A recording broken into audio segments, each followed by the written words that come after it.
주님 찬양하기를 원합니다. 오직 예수뿐이네. 우리 함께 기도해. 우리 찬양, 우리 하나님께 영광 올려드리겠습니다.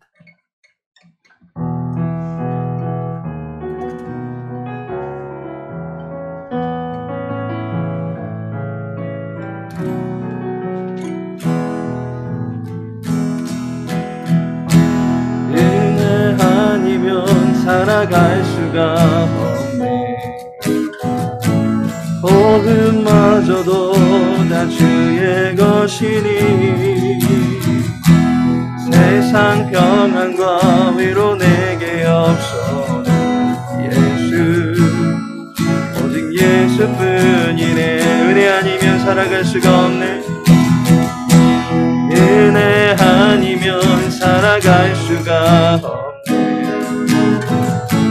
복음마저도 다 주의 것이니 세상 평안과 위로 내게 없어. 예수, 오직 예수뿐이네.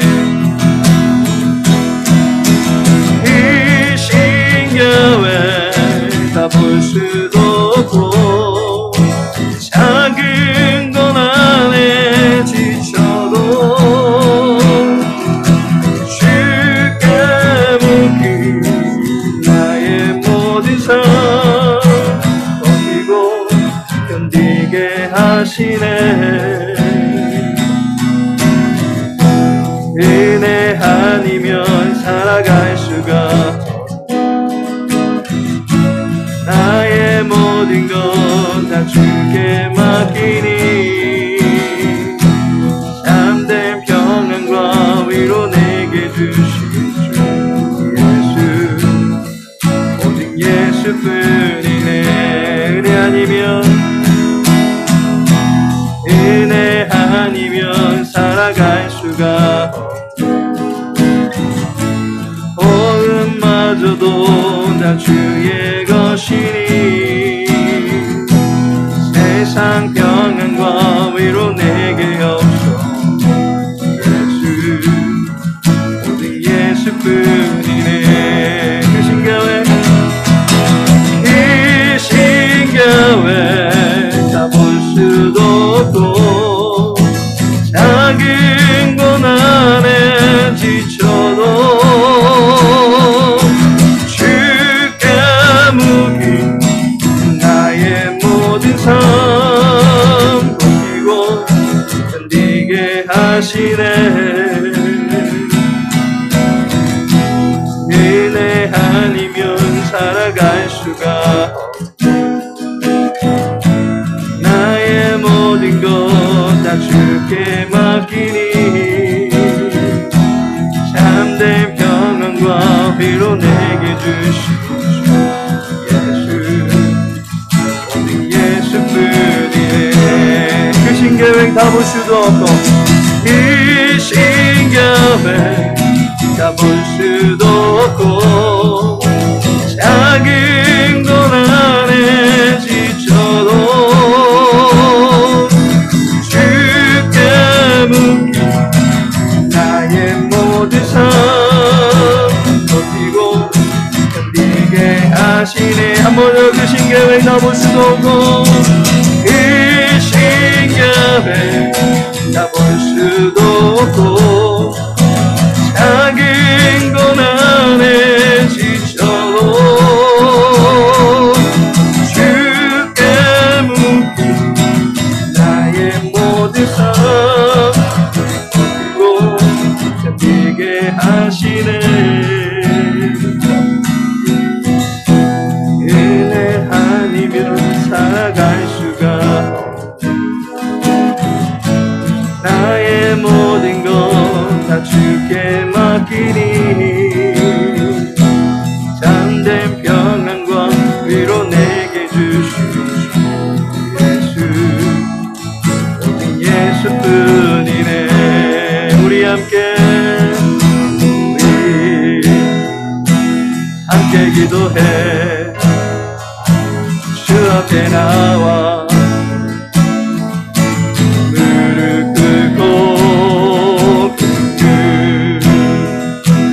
베푸시는 주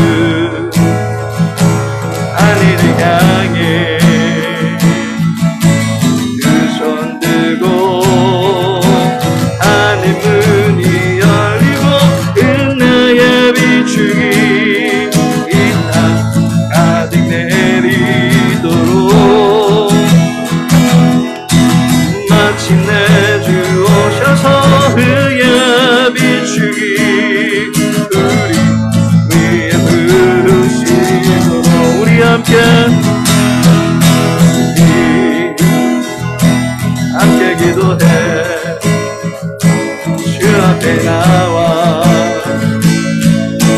무릎 꿇고 베푸시는 주 하늘을 향해 두 손 들고 하늘 문이 열리고 은혜의 비추기 이 땅 가득 내리도록 마침내 주 오셔서 그의 비추기 우리 위에 부으시도록 하늘 문이 열리고 하늘 문이 열리고 은혜의 비추기 이 땅 가득 내리도록 마침내 주 오셔서 그의 비추기 우리 위에 한 번 더 고백합시다. 하늘 문이 열리고 하늘 문이 열리고 은혜의 비추기 이 땅 가득 내리도록 마침내 주 오셔서 그의 비추기 우리 위에 부르시도록 다같이 묵도드리심으로 3일 예배 하나님께 올려드리겠습니다.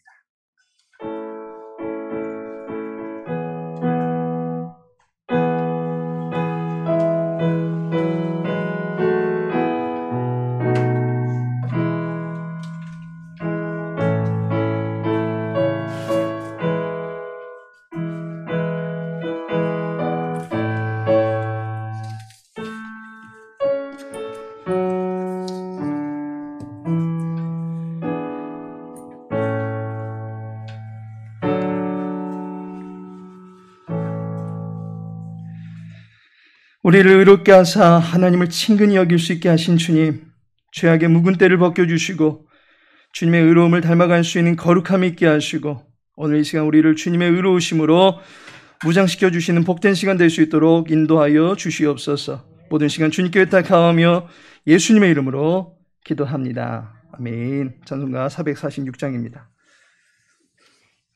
이 찬양 후에 우리를 대표해서 이선영 집사님 기도하시겠습니다.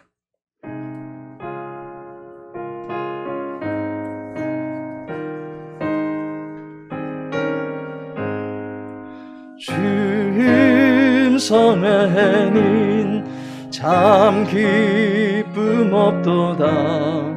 날 사랑하신 주 늘 계시옵소서. 기쁘고 기쁘도다. 항상 기쁘도다.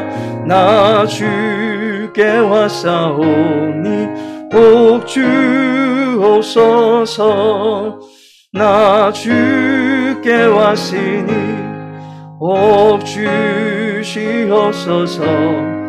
주 함께 계시면 큰 시험이 기네. 기쁘고 기쁘도다.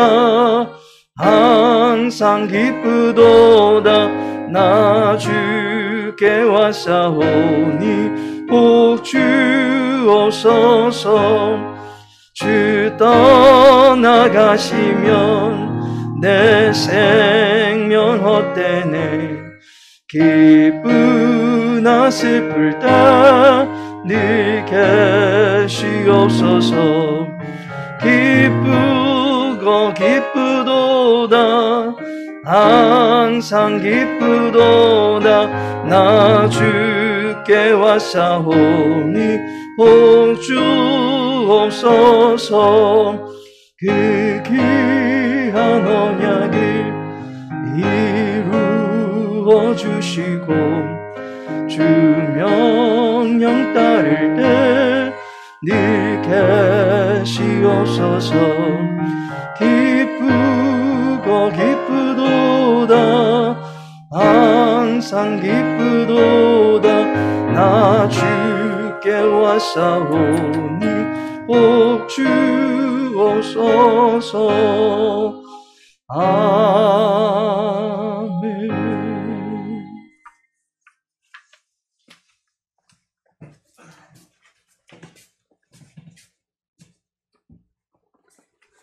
은혜롭고 자비로우신 하나님 아버지, 주일 이후 3일간 안전하고 평안하게 지켜주시고 복대롭고 은혜로운 예배의 자리로 인도하여 주심에 감사드립니다. 예수 그리스도의 귀하신 보혈로 죄사함을 받아 하나님의 자녀로서 삶을 살아가는 은혜를 받았음에도 육신의 필요를 먼저 생각하고 마음이 원하는 것은 하나님의 마음에 합당치 못해도 실행했던 우리의 불순종을 회개합니다. 주님 앞에 나와 겸손히 무릎 꿇어 굽사오니 주님 긍휼히 여겨 주시옵소서. 하나님의 나라는 볼 수 있게 임하시는 것이 아니요 또 여기 있다 저기 있다가도 못하리니 하나님의 나라는 너희 안에 있느니라는 말씀같이 우리 안에 임한 하나님의 나라를 선포하고 누리며 살아가는 하나님의 백성이 되게 하심을 감사드립니다. 이제 우리 안에 임한 하나님의 나라를 우리의 삶을 통하여 확장하여 많은 사람들이 우리를 통해 역사하시는 하나님 나라의 백성이 되기로 결단하고 하나님 앞으로 나오게 하여 주시옵소서. 오늘도 예배 가운데 임하신 주님을 기대합니다. 강단에 세우신 강동규 담임 목사님을 통하여 마태복음 말씀을 주실 때에 진심으로 아멘하여 말씀을 삶에서 지켜 행하는 저희들 되게 하여 주소서. 이 시간 각자의 자리에서 한 마음으로 마음을 모아 주님께 예배를 올려드립니다. 주님 기쁘게 받아주시옵소서. 예수님 이름으로 기도드립니다. 아멘.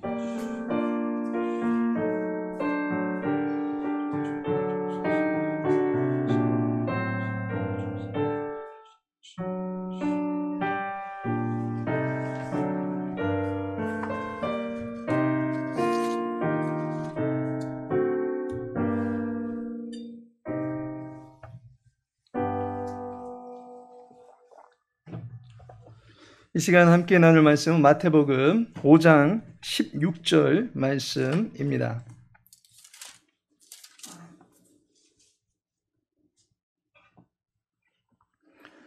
마태복음 5장 16절 말씀 우리 같이 읽도록 하겠습니다. 이같이 너희 빛이 사람 앞에 비치게 하여 그들로 너희 착한 행실을 보고 하늘에 계신 너희 아버지께 영광을 돌리게 하라. 아멘. 오늘은 마태복음 5장 함께 살펴보고자 합니다. 마태복음 통독 강의 5번째 시간입니다. 먼저 5장을 들어가기에 앞서서 지난주에 살펴본 4장을 간략하게 복습하도록 하겠습니다. 4장은 2개의 파트로 나눠 볼 수 있다라고 하였습니다. 1절부터 11절까지는 마귀의 사역, 그리고 12절부터 25절까지는 예수님의 사역이다라고 단락을 나눠봤습니다. 먼저 마귀가 예수님께 3번에 걸쳐서 아주 맹랑한 시험을 걸어옵니다. 돌들이 떡이 되게 해보라, 성전에서 뛰어내려봐라, 그리고 세상을 다 줄 테니까 자기에게 절해봐라. 3번에 걸친 이 연속 도전에 예수님은 사탄의 그 어떤 시험에도 결코 타협하지 않는 모습으로 임하신 것을 보게 됩니다. 돌들이 떡이 되게 하라 라고 할 때에도 돌들, 여러 가지 돌들이 있는데 그 중에 하나만 해가지고 내가 보여줄게, 그렇게 하지 않았다는 것입니다. 물이 변하여 포도주가 되게 하시는 분이심에도 불구하고 결코 그 일을 하지 않으셨습니다. 자신이 배가 줄이신 상태임에도 불구하고 그 일을 하지 않았습니다. 또한 성전에서 뛰어내리는 것, 어찌 보면 일이 너무 커질 수 있습니다. 한번 뛰어내렸다가 기적같이 살아나면 소문이 일파만파 커질 수도 있습니다. 그래서 그냥 내가 여기서 잠깐 공중부양을 해서 보여줄게, 안 뛰어내려도 살 수 있는 거 보여줄게, 그러니까 할 수도 있을 것입니다. 그러나 주님은 그렇게 하지 않으셨다는 것입니다. 절해봐라, 여기 모든 거 다 줄게, 그렇게 했을 때 마태복음 10장에서 4장 10절에서 예수님께서 이런 말씀하십니다. 이에 예수께서 말씀하시되, 마귀가 시험을 걸어왔을 때에 이해라는 말이 기록되어 있는 것을 보게 됩니다. 이 이해라는 말 굉장히 기가 막힌 말입니다. 이 말은 바로 그때에 바로 그 순간이라고 하는 그런 의미입니다. 다시 말하면 사탄이 물질 공세를 해오면서 예수님의 환심을 사려고 하는 바로 그 순간에 주저함없이 맞받아 쳤다라고 하는 것입니다. 여기서 우리는 태초의 사람과는 다르신 예수님의 모습을 보게 됩니다. 창세기 3장 6절에 보니까 여자가 그 나무를 본즉 먹음직도 하고 보암직도 하고 지혜롭게 할 만큼 탐스럽기도 한 나무인지라 여자가 그 열매를 따먹고 자기와 함께 있는 남편에게도 주매 그도 먹은지라 라고 말씀하고 있습니다.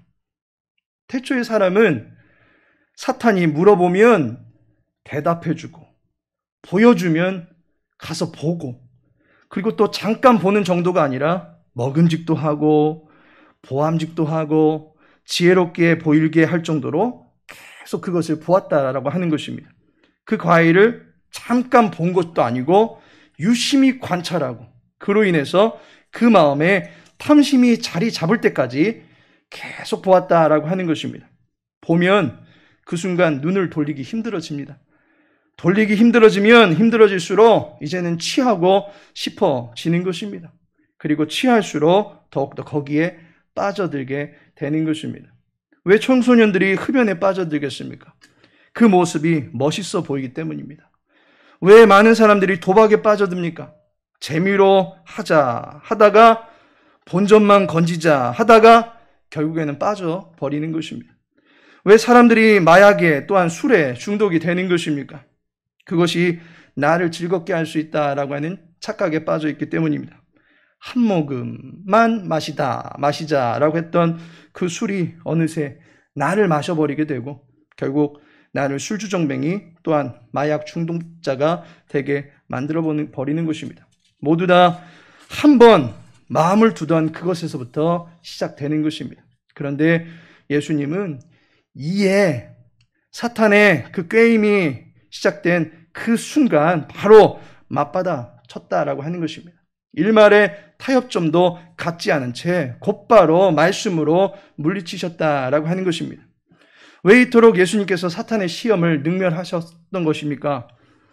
사탄이 이미 예수님을 경멸하였기 때문입니다. 사탄이 걸어왔던 시험의 전제는 예수님이 하나님의 아들이기 때문에 그렇게 해봐라 라는 것이었습니다.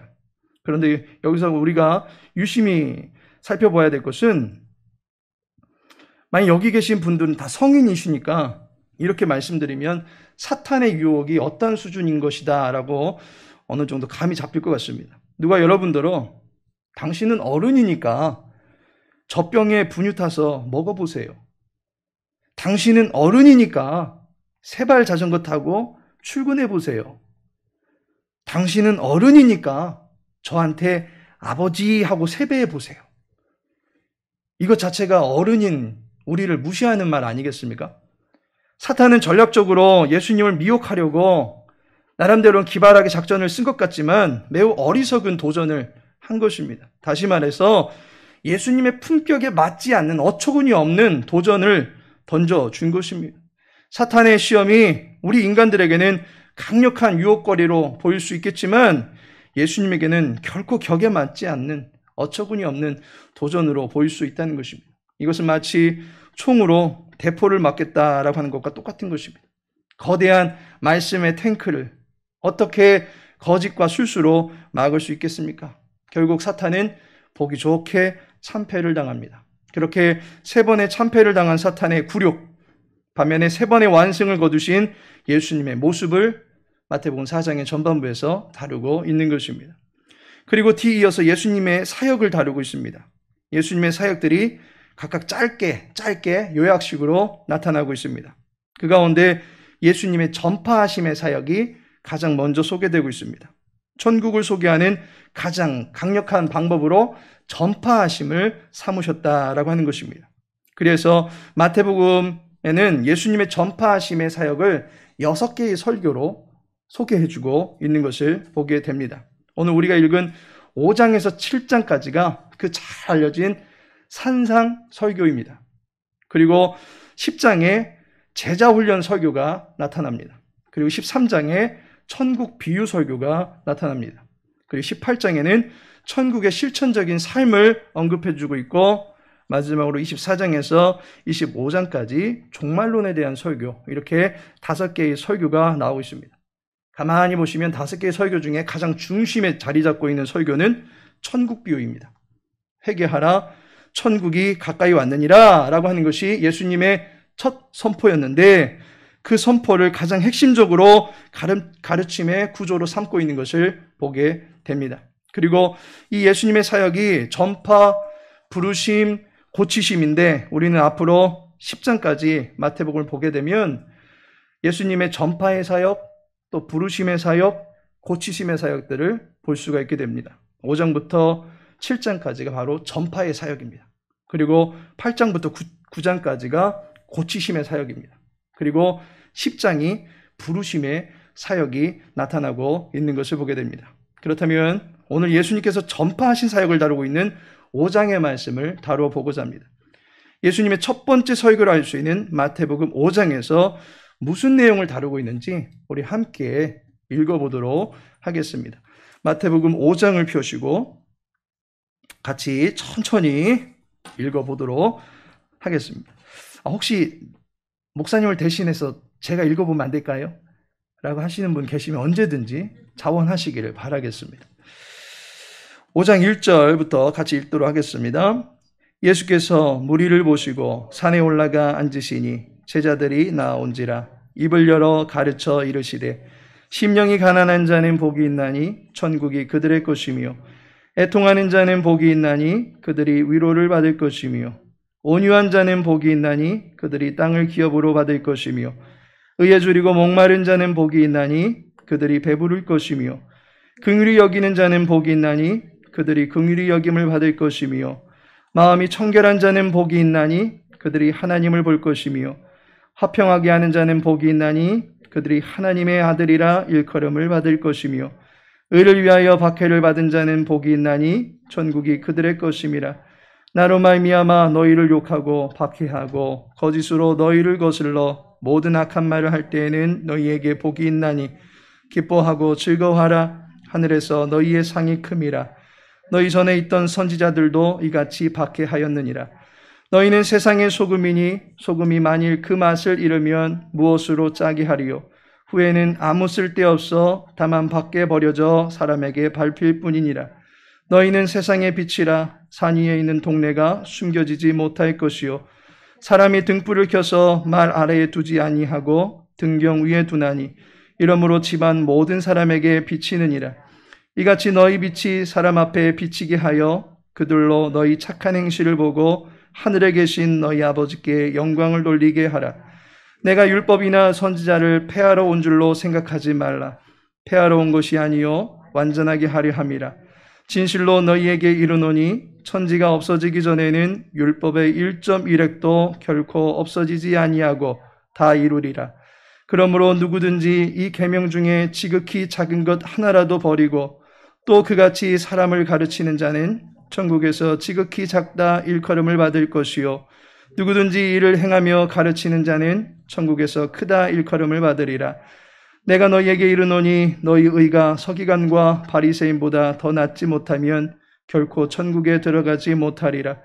옛 사람에게 말한 바 살인하지 말라. 누구든지 살인하면 심판을 받게 되리라 하였다는 것을 너희가 들었으나 나는 너희에게 이르노니 형제에게 노하는 자마다 심판을 받게 되고 형제를 대하여 라가라 하는 자는 공회에 잡혀가게 되고 미련한 놈이라 하는 자는 지옥불에 들어가게 되리라. 그러므로 예물을 제단에 드리려다가 거기서 네 형제에게 원망 들을 만한 일이 있는 것이 생각나거든 예물을 제단 앞에 두고 먼저 가서 형제와 화목하고 그 후에 와서 예물을 드리라. 너를 고발하는 자와 함께 길에 있을 때에 급히 사화하라. 그 고발하는 자가 너를 재판관에게 내어주고 재판관이 옥리에게 내어주어 옥에 가둘까 염려하라. 진실로 네게 이르노니 네가 한 푼이라도 남김이 없이 다 갚기 전에는 결코 거기서 나오지 못하리라. 또 간음하지 말라 하였다는 것을 너희가 들었으나 나는 너희에게 이르노니 음욕을 품고 여자를 보는 자마다 마음에 이미 간음하였느니라. 만일 내 오른손이 너로 실족하게 하거든 떼어내버리라. 하나가 없어지고 온몸이 지옥에 던져지지 않는 것이 유익하며, 또한 만일 네 오른손이 너로 실족하게 하거든 찍어내버리라. 네 백체 중 하나가 없어지고 온몸이 지옥에 던져지지 않는 것이 유익하니라. 또 일러스되 누구든지 아내를 버리려거든 이혼 증서를 줄 것이라 하였으나 나는 너희에게 이르노니 누구든지 음행한 이유 없이 아내를 버리면 이는 그로 간음하게 함이요 또 누구든지 버림받은 여자에게 장가드는 자도 간음함이니라. 옛사람에게 말한 바 헛맹세를 하지 말고 네 맹세한 것을 주께 지키라 하였다는 것을 너희가 들었으나 나는 너희에게 이르노니 도무지 맹세하지 말지니 하늘로도 하지 말라.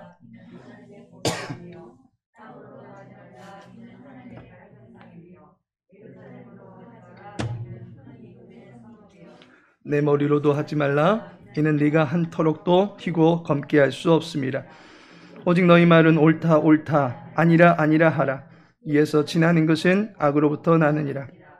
또 눈은 눈으로 이는 이로 갚으라 하였다는 것을 너희가 들었으나 나는 너희에게 이르노니 악한 자를 대적하지 말라.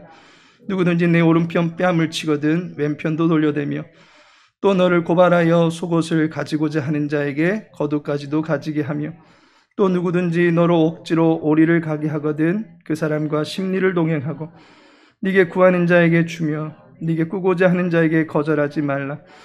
또 내 이웃을 사랑하고 네 원수를 미워하라 하였다는 것을 너희가 들었으나 나는 너희에게 이르노니 너희 원수를 사랑하며 너희를 박해하는 자를 위하여 기도하라. 이같이 한즉 하늘에 계신 너희 아버지의 아들이 되리니 이는 하나님이 그 해를 악인과 선인에게 비추시며 비를 의로운 자와 불의한 자에게 내려주심이라. 너희가 너희를 사랑하는 자를 사랑하면 무슨 상이 있으리요? 세리도 이같이 아니하느냐? 또 너희가 너희 형제에게만 무난하면 남보다 더하는 것이 무엇이냐? 이방인들도 이같이 아니하느냐? 그러므로 하늘에 계신 너희 아버지의 온전하신과 같이 너희도 온전하라. 아멘.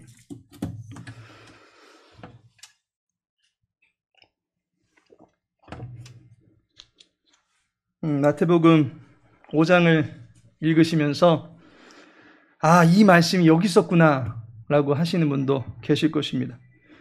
또한 산상설교라고 하는 팔복설교가 이 장에 나타나고 있는 것을 보게 됩니다. 그리고 우리를 가리켜서 세상의 빛이요 소금이다 라고 하는 말씀이 여기에 나옵니다. 5장은 여러 가지 교훈들을 많이 담고 있다 보니까 쭉 열거해 놓은 것처럼 보입니다. 그래서 두서없이 쭉 생각나는 대로 말씀하신 것인가 그렇게 생각이 될 수도 있겠지만 본문도 어떤 맥락 속에서는 큰 구조로 나눠볼 수 있는 것을 보게 됩니다. 이 가르침을 받는 대상을 두고서 우리는 두 개의 단락으로 본문을 나눠볼 수 있습니다. 1절부터 12절까지 팔복으로 잘 알려진 내용이 한 단락인데 여기는 의로운 자에 대해서 복을 선언하고 있는 내용을 담고 있습니다. 그리고 13절부터 48절까지는 의로운 삶이란 과연 어떤 삶인가 라고 하는 것을 6개의 예를 들어서 우리들에게 소개해주고 있는 것을 보게 됩니다. 그렇다면 각 단락을 이제 살펴보도록 하겠습니다. 우선 1절을 보시면 예수께서 무리를 보시고 산에 올라가 앉으시니 제자들이 나온지라 라고 말씀합니다. 예수님께서 산에 오르셨다라고 말씀이 나옵니다. 그리고 8장 1절에 보시면 예수께서 산에서 내려오시니 수많은 무리가 따르니라 라고 말씀하고 있습니다. 이로 인해서 5장부터 7장까지가 바로 예수님의 산상설교다라고 묶어서 이해할 수가 있습니다. 마태복음 5장의 설교가 이루어지고 있는 장소가 산이라고 하는 것을 알게 됩니다. 어떤 산인지는 알 수는 없지만 유대인들에게 있어서 산은 신성한 장소로 여겨집니다. 모세가 출애굽할 때에 그 소명을 받았던 산이 호렙산입니다. 그리고 율법을 받았던 산이 호렙산의 또 다른 이름 시내산입니다. 엘리야가 우상 숭배자들과 대결을 벌였던 산이 갈멜산입니다. 그리고 이스라엘 백성들이 축복과 저주의 삶이 있다라고 하는 것을 선언했던 두 산이 있는데 바로 에발산과 그리심 산입니다. 산은 여호와의 말씀이 선포되는 공간입니다. 예수님께서 산에 오르셨다라고 하는 것은 마치 모세가 십계명을 받기 위해서 시내산에 올라갔던 그 모습을 연상시킵니다. 구약의 모든 말씀이 예수님께로 성취되고 있음을 보이고 있던 마태가 예수님이 산에 오르시고 내려오시는 모습을 예사로 넘기지 않았습니다. 설교라고 하는 내용을 담고 있기 때문에 사실은 장소가 중요한 것이 아니라 메시지가 중요하다고 볼 수도 있을 것입니다.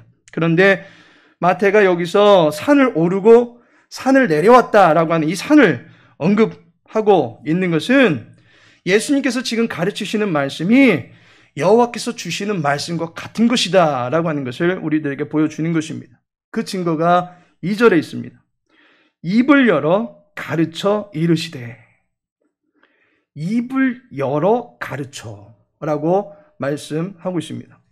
너무 자세하게 지금 그 가르침의 모습을 묘사하고 있는 것 같지 않습니까? 만일 주일날 설교를 하는 저의 모습을 두고서 목사님께서 설교하시네 이렇게 해도 모든 의미들은 통할 것입니다. 그런데 목사님께서 입을 열어 설교를 하신다라고 말씀하신다면, 그렇게 말씀한다면 결코 평범하게 들리는 말은 아닙니다. 입을 열어 라고 하는 그 말에 주목하게 된다라고 하는 것이죠. 비로소 말문이 트이는 순간이 되었구나. 지금껏 아무런 말씀이 없으셨는데 말씀을 하실 때 우리는 드디어 입을 열었다라고 하는 그런 차원에서 입을 열어라는 말을 하곤 합니다. 마찬가지로 예수님께서 지금 입을 열어 가르친다라고 하는 것은 드디어 무엇인가 그 입을 통해서 엄청난 것이 선포되는구나 라고 하는 것을 말해주는 것입니다. 신명기 18장 18절에 보니까 내가 그들의 형제 중에서 너와 같은 선지자 하나를 그들을 위하여 일으키고 내 말을 그 입에 두리니 내가 그에게 명령하는 것을 그 무리에게 다 말하리라 라고 말씀하고 있습니다. 모세와 같은 선지자를 두시겠다라고 합니다. 시내산에 올라가서 말씀을 받았고 십계명이라고 하는 율법을 그의 입을 열어서 가르치셨던 것을 보게 됩니다. 그리고 지금 이제 예수님께서도 산에 오르셔서 가르치시는데 이 말씀은 모세의 입에 그 여호와의 말씀을 주셨던 것 똑같이 여호와께서 예수님의 그 입에 담아주신 하늘의 소리다라고 하는 것을 말해주는 것입니다. 그렇다면 이제 입을 열어서 가르쳐주신 하늘의 소리가 과연 무엇입니까? 그 첫 번째가 바로 의로운 자에 대해서 우리들에게 이야기해주고 있다라고 하는 것입니다.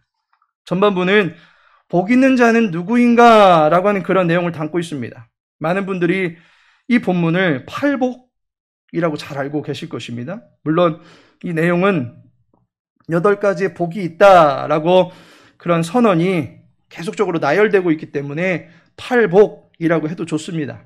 그런데 우리는 전반부의 내용을 의로운 자라고 타이틀을 정했습니다. 그 이유가 있습니다. 팔복을 4개씩 나눠볼 때 4번째와 8번째에 의라고 하는 말이 자리하고 있는 것을 보게 됩니다. 그리고 4개씩 이렇게 나누는 이유는 앞에 4개는 가만 보면 하나님과의 관계에서 갖게 되는 복 있는 자의 자세이고, 뒤에 4개는 이웃과의 관계에서 복 있는 자가 나타내게 되는 자세를 언급하고 있습니다. 그렇다면 하나님과의 관계에서 우리는 의를 사모하는 사람들이 되어야 하는 것이고, 사람들과의 관계에서는 우리는 결국 의를 나타내며 살아가야 되는 사람들이다 라고 하는 것을 팔복이 이야기해 주고 있는 것입니다. 이 팔복의 내용들은 나중에 주일날 시리즈 설교를 통해서 다시 한번 깊이 있게 나눠보고자 합니다. 이 시간에는 구조적으로 본문을 보는 데 더 의미를 두고 마태복음 5장을 전체적으로 보는 관점에서만 이야기하도록 하겠습니다. 팔복의 내용을 가만히 보면 첫 번째 복이 천국으로 복을 선언하고 있고, 마지막 8번째 복도 보니까 천국으로 복을 선언하고 있는 것을 보게 됩니다. 따라서 우리가 이걸 통해 알 수 있는 것은 천국이 그야말로 복 중에 복이다라고 하는 것을 알게 됩니다. 그래서 우리 모두는 천국에 들어가고 싶어 합니다.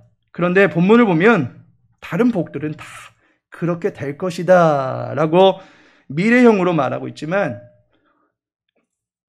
첫 번째와 여덟 번째에 말하고 있는 그 천국의 복은 이미 그들의 것이다 라고 말하고 있는 것을 보게 됩니다. 3절을 보면 심령이 가난한 자는 복이 있나니 천국이 그들의 것이며, 10절을 보니까 의를 위하여 박해를 받은 자는 복이 있나니 천국이 그들의 것임이라 라고 말씀하고 있습니다. 천국에 들어갈 것이다, 천국을 얻을 것이다, 또는 천국 백성으로 여김받게 될 것이다, 미래형으로 말하지 않습니다. 의로운 사람이 누구입니까? 복 있는 사람이 누구입니까? 이미 천국이 그들 안에 있는 자다라고 말해주고 있습니다. 마태가 말하는 천국이라고 하는 것은 하나님의 나라입니다. 오늘 이선영 집사님께서 대표 기도를 하셨는데 순간 저는 뒤에서 깜짝 놀랐습니다. 제 설교 원고가 사전에 유출된 줄 알았습니다. 오늘 제가 말하고자 하는 그 이야기를 기도말에 담고 계시는 것을 보게 됩니다. 하나님의 나라, 그것이 바로 천국인데 이 하나님의 나라는 볼 수 있게 임하는 공간이나 지형상의 그런 차원으로 이해할 수 있는 것이 아닙니다. 누가복음 17장의 20절과 21절에 보니까 예수께서 대답하여 이르시되 하나님의 나라는 볼 수 있게 임하는 것이 아니요 또 여기 있다 저기 있다고도 못하리니 하나님의 나라는 너희 안에 있느니라 라고 말씀하고 있습니다. 하나님의 나라는 여기에 가야 볼 수 있고 또 저기에 가야 들어갈 수 있는 것이 아니라 이미 너희 안에 있다라고 말하고 있습니다. 우리가 이미 하나님의 나라를 간직하고 있다라고 말씀하고 있습니다. 천국이 그들의 것이다라고 하는 마태복음의 그 가르침과 똑같습니다.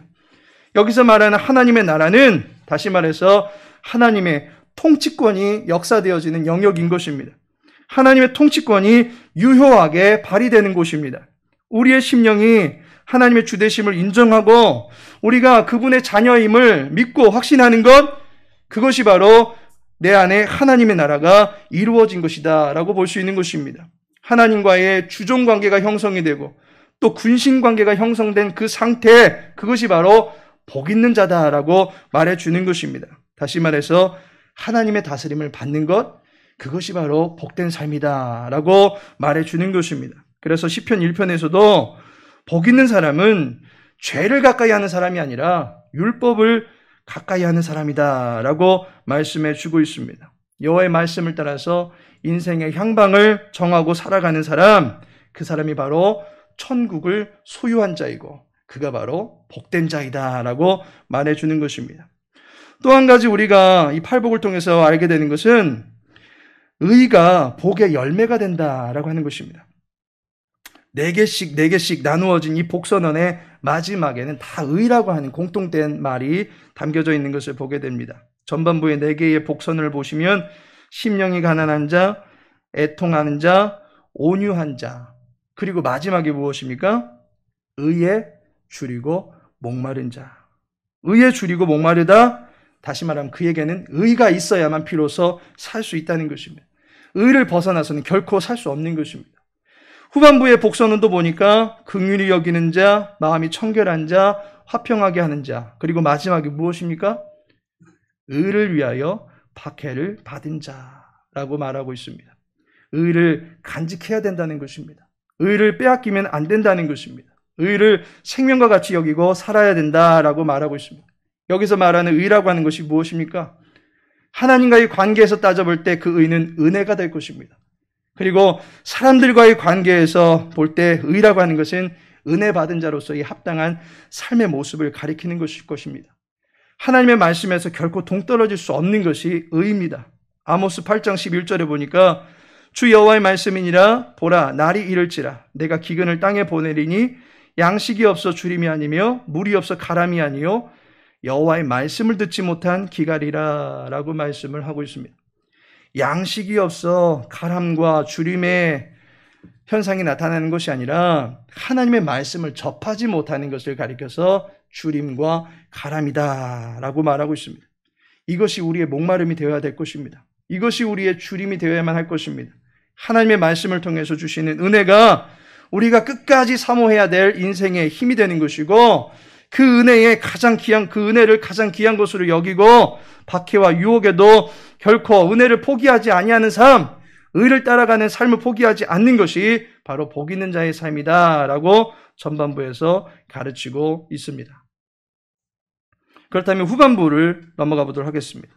후반부에서는 너희라고 하는 인칭의 변화가 나타납니다. 앞선 복 있는 자는 그들이라고 말하고 있는 반면에 이제부터는 너희라고 하는 인칭의 변화가 나타납니다.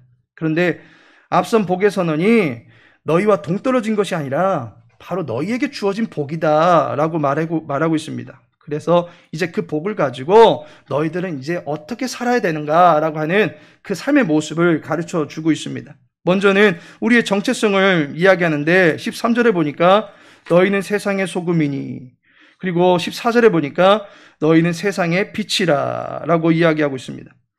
우리를 가리켜서 세상의 소금이고 또 세상의 빛이다 라고 말해주고 있습니다. 소금과 빛으로서 살아가는 삶, 그건 과연 어떠한 삶입니까? 첫 번째로 나를 희생하여 복의 가치를 드러내는 삶이 소금과 빛의 삶입니다. 소금은 자신을 희생해서 가치를 드러내는 삶을 사는 것을 말합니다. 소금이 맛을 내기 위해서는 녹아져야 합니다. 자신의 모습을 감추어야만 합니다. 자신의 존재를 부서뜨려야만 합니다. 내가 녹지 않고 내가 희생하지 않고서는 결코 소금의 맛을 낼 수가 없다라고 하는 것입니다. 그리고 또 한 가지 어떤 삶을 가리킵니까? 나를 드러내어 복의 가치를 드러내는 삶. 그것이 바로 소금과 빛의 삶입니다. 그 중에서 빛은 드러나게 되어 있습니다. 숨길 수 없는 것이 빛입니다. 따라서 우리는 때로는 드러내고 세상을 섬길 수 있어야만 하는 것입니다. 그리고 그것이 비단 내 자신을 드러내고자 하는 것이 아니라 내게 은혜를 베풀어 주신 하나님의 영광을 드러낼 수 있어야만 하는 것입니다. 하나님께서 우리에게 주신 은사들은 드러나게 되어 있습니다. 독보적인 실력과 영감으로 나타나게 되어 있습니다. 그것을 우리는 때로는 감추는 것만이 능사가 아니고 때로는 등경우에 든 등불처럼 노출할 수 있는 그런 것조차도 우리들에게 필요하다라고 하는 것입니다. 따라서 우리에게는 감추는 신앙도 필요하지만 드러내는 신앙도 균형 있게 갖춰야 될 필요성이 있다라고 볼 수 있습니다. 소금과 빛으로서 살아가는 삶의 실제를 예를 6개를 통해서 예수님께서 말씀해 주고 있습니다. 그 중에 보면 한 예를 들면 살인하지 말라라고 하는 말씀이 있습니다. 예수님께서 이 말씀을 하시는데 너희가 살인하지 말라 하는 얘기를 들었지만 예수님께서 정작 하시고자 하신 말씀은 22절에 있습니다.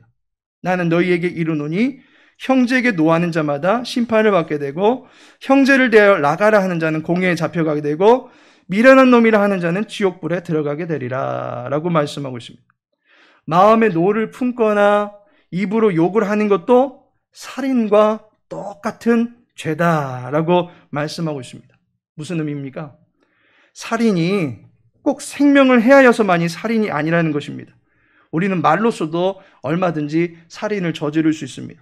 또한 살인이 어느 한순간에 느닷없이 시작된 것이 아니라 그 살인에 이르기까지 노를 일으키게 되는데 그 노를 일으키게 되는 또 이전의 과정을 보면 서로 험한 말들이, 험담들이 왔다 갔다 하게 되는 것입니다. 결국 험한 말이 더 나가게 되면 노를 일으키게 되는 것이고 그 노가 더 나가게 되면 결국 살인으로까지 이어지는 것이기 때문에 예수님께서 지금 말씀하시는 것은 미워하는 것도 살인이다라고 하는 것은 살인으로 나아가는 그 일말의 모든 과정들을 우리 안에서 사전에 차단하라라고 하는 그런 차원에서 이 가르침을 주는 것을 보게 됩니다.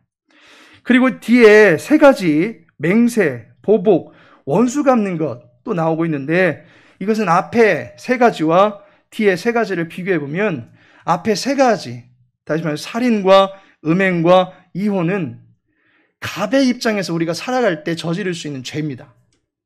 그런데 뒤에 맹세, 보복, 원수라고 하는 것은 우리가 을의 입장에서 또 살아가게 될 때 저지를 수 있는 죄다라고 말할 수 있는 것입니다. 따라서 우리는 갑의 입장에 있건 을의 입장에 있건 죄에 대해서 항상 노출되어 있기 때문에 항상 조심해야 된다라고 하는 것을 말해줍니다. 을의 입장에서 우리가 저지를 수 있는 죄, 그 중에 하나 예수님께서 예를 들어 주신 것이 33절에 맹세하지 말라라고 말하고 있습니다. 맹세를 여러분들 왜 합니까?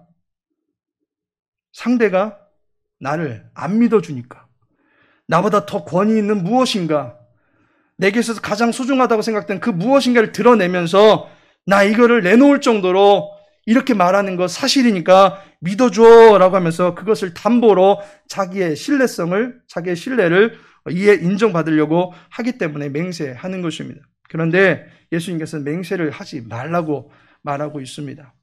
이것은 맹세 자체가 죄가 되는 것이 아니라 우리가 사전에 맹세까지 나아가지 않을 정도로 사람들에게 인정받을 수 있는 진실된 삶을 살아라 라고 하는 그러한 차원에서 주신 말씀이다 라고 하는 것입니다. 이와 같이 예수님의 그 6개의 실제적인 의로운 자의 삶의 그 모습들을 보면 우리가 소금으로서 또 빛으로서 세상에 노출되거나 영향을 미칠 수 있는 그런 신분을 가지고 있다라고 하는 사실을 유념하고 어떠한 처지, 어떠한 입장에서든 늘 의를 중시하며 살아가는 것이 필요하다라고 하는 것을 우리들에게 가르쳐 주고 있는 것입니다. 하나님께서 사랑하시는 성도 여러분, 우리를 복되다 하실 수 있는 분은 하나님이십니다. 그리고 그 주님께서는 우리에게 복을 얹어주시고 이제 그 복을 가지고 소금과 빛으로서의 삶을 살아가기를 바라십니다. 우리를 소금이다, 빛이다 라고 말씀하시는 것은 다시 말하면 우리가 거하고 있는 세상이 썩은 것이고 우리가 거하고 있는 세상이 썩어가고 있다라고 하는 것입니다. 또한 우리가 살고 있는 이 세상이 어두움 천지다라고 하는 것을 이야기해 주고 있는 것입니다. 세상과 구별된 삶을 살아가는 것이 어찌 보면 많은 사람들에게 노출되는 것으로 보이고 또 그러한 삶이 굉장히 고리타분하게 보일 수 있는 것일 수도 있겠지만 하나님께서는 그것이 바로 복된 삶이다라고 하는 것을 우리들에게 가르쳐 주셨습니다. 하나님께서 우리에게 복된 삶을 살아갈 수 있도록 계속적으로 위로해 주시고 충만케 해주시고 배부르게 해주시고 긍휼히 여겨주시고 소망을 갖게 해주시고 화평을 누릴 수 있도록 계속적으로 복을 공급해 주실 것이다 라고 하는 이 사실을 믿고 소금과 빛의 정체성을 가지고 하나님의 영광을, 하나님의 의를 드러내며 살아가실 수 있는 우리 모든 믿음의 권속들 되시기를 예수님의 이름으로 축복합니다. 다 같이 기도합니다. 살아계신 하나님, 우리를 소금과 빛으로 삼으시사 세상을 살맛나는 세상으로 만들어가길 원하시는 하나님의 마음의 소원을 이루어드릴 수 있기를 소망합니다. 우리 모두 주님의 통치를 기뻐하며 천국의 복을 누리며 살아갈 수 있도록 도와주시고 우리를 하나님 쓰시기 합당한 의의 도구가 다 되어줄 수 있도록 인도하여 주시옵소서. 그런 말미암아 우리의 삶이 하나님께 영광이 되어지게 하시고 만인들에게 하나님의 영광을 드러내 보일 수 있는 복된 삶이 될 수 있도록 인도 주장하여 주시옵소서. 그렇게 우리를 주장하실 주님과 동행하기를 소망하며 예수님의 이름으로 기도합니다. 아멘. 찬송가 540장입니다.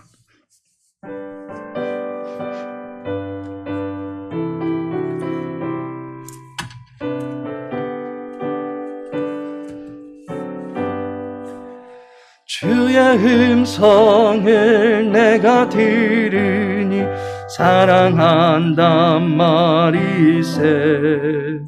믿는 마음으로 주께 가오니 나를 영접하소서. 내가 매일 십자가 앞에 더 가까이 가오니 구세주야 흘린 보배 피로써 나를 정케 하소서. 주여 넓으신 은혜 베푸사 나를 받아주시고 나의 품은 뜻 주의 뜻같이 되게 하여 주소서. 내가 매일 십자가 앞에 더 가까이 가오니 구세주의 흘린 보배 피로써 나를 정케 하소서. 주의 보좌로 나갈 때에 어찌하니 기쁠까. 주의 얼굴을 항상 배우니 더욱 친근합니다. 내가 매일 십자가 앞에 더 가까이 가오니 구세주의 흘린 보배 피로써 나를 정케 하소서. 우리 구주의 넓은 사랑을 증량할 자 없으면 주가 주시는 참된 기쁨도 헤아릴 수 없도다. 내가 매일 십자가 앞에 더 가까이 가오니 구세주의 흘린 보배 피로써 나를 정케 하소서. 아멘. 주기도문으로 모든 예배를 마치도록 하겠습니다. 하늘에 계신 우리 아버지여, 이름이 거룩히 여김을 받으시오며 나라에 임하오시며 뜻이 하늘에서 이룬 것 같이 땅에서도 이루어지이다. 오늘날 우리에게 일용할 양식을 주옵시고 우리가 우리에게 죄 지은 자를 사하여 준 것 같이 우리 죄를 사하여 주옵시고 우리를 시험에 들게 하지 마옵시고 다만 악에서 구하옵소서. 대개 나라와 권세와 영광이 아버지께 영원히 쌓옵나이다. 아멘.